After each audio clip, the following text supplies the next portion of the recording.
consists of inserting a yarn above and below other yarns.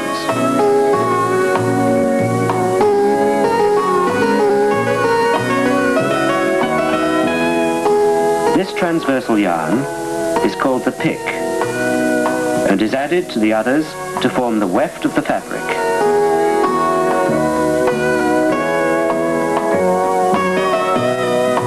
The first operation consists in separating the warp into two sheets so as to easily insert the pick carried by a spool.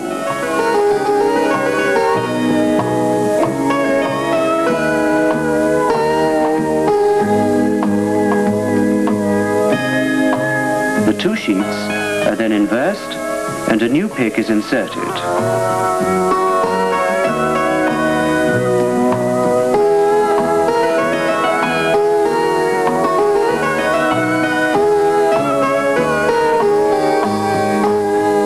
A comb, called a reed, is used to tighten the pick against the fabric already formed.